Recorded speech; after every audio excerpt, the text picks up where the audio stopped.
BJ from More Game Gumbo. I've got my guest here, Jonny Pac. We're talking games. Got a little bit of time, time for one more game to fit in there. And that game that I want to talk about, have you gotten a chance to play The Crew yet? The Search, the Quest for Planet 9. Yeah, I did get a chance to play that. I got to play it at a New Year's party. So we got to play, I saw it at a New Year's party with some people that had it. And then I got to play it shortly there afterwards too. So I've had kind of two experiences, but both of them was with the German version with the translated rule book that we were working off of. That's what I did too at BGG Con. Dave and Carlos and I played with a copy that had a set of English rules, but it was like something printed out, you know. Mm-hmm. So I did finally get in. You know, it was out of stock everywhere in the world. They had to hurry up and get an English edition out because I think the buzz from BGG Con and Essen was so great that KOSMOS realized, hey, we got to get this English edition out. Came out in March. I got my copy. Of course, we're stuck in quarantine. As you can see, I did get a chance to play, but that is a play with my family, the people I'm living with. So, but the rest of my plays from The Crew are what we call, that's the wrong picture. There we go. That's a great picture. I don't want to shortchange it. That's me and you with Sierra West over at, and that's Karen from, that's Karen Knobloch, right? Yeah, she did Consumption. Mm-hmm. So back to The Crew. So what we did is while waiting, I already have the KOSMOS can't get mad at me because I already own the game. But Carlos found a version that we could kind of modify a little bit and put some of our own faces in there. And we call it Space Gumbo, but it's really The Crew. And we've been playing it. We've played up to mission 14. How far have you gotten so far? I haven't gotten that far, so I played it with an interesting group. I have one friend that is like the guru of trick takers, and he has every weird trick take you'd think of. He gets them from any country, you name it, and him and his wife are very, very into trick takers.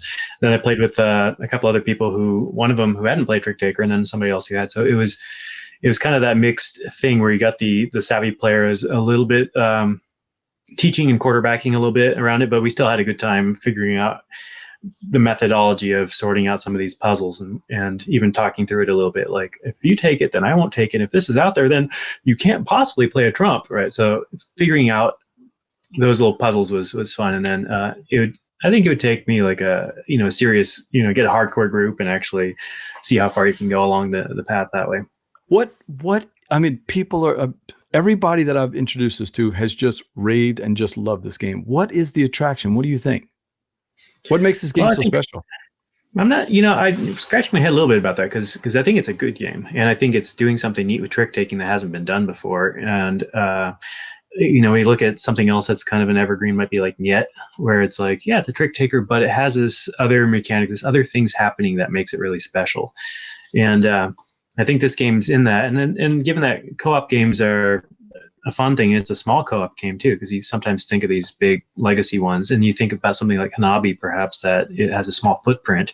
You can get that experience at a table, and it's maybe it's because it's also offering a different experience in that it's card place. You're not saving the world from a pandemic or trying to solve a puzzle and you have a presence on the board with a bunch of pawns or anything. It's more it's cooperative card plays is a little different experience, and that's why I say maybe it's more on the Hanabi side of co-ops than other things are. Here's what I think it is. So I am the worst of the players in our group. I mean, everybody else is better than me at trick taking. But in my family, when I played my family play, my son's girlfriend had never played a trick taking game before in her life. So if I started out with a game, which I love, a game like Diamonds or any other game like that, there's kind of a steep learning curve. You got to figure out how the game is played. What does The Crew do for you?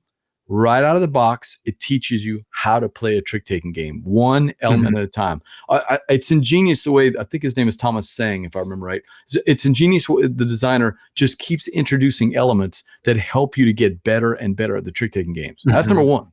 Number two that I really like is we don't often get cooperative little card games like that where we're really rooting for each other. And here's a game where it might take you a couple times to get past one, but when you do, there's just this high five moment or this you feel clever that you figured out this little moment, and the game doesn't take that long. So I think that's the two things. It's got a little bit of that adrenaline, that little dopamine burst every time you make a good play and you feel clever, and you can share that with your friends. So yeah, maybe in a way that's a little bit like some of the rush you can get from playing the mind, right?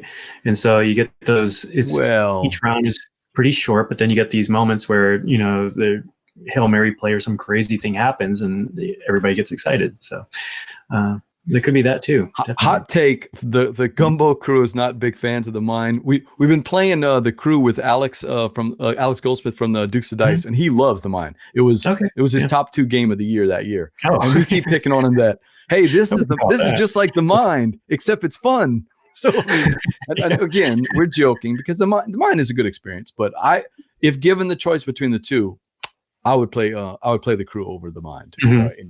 So, I don't know about you. Maybe you feel a little different. Back to it more.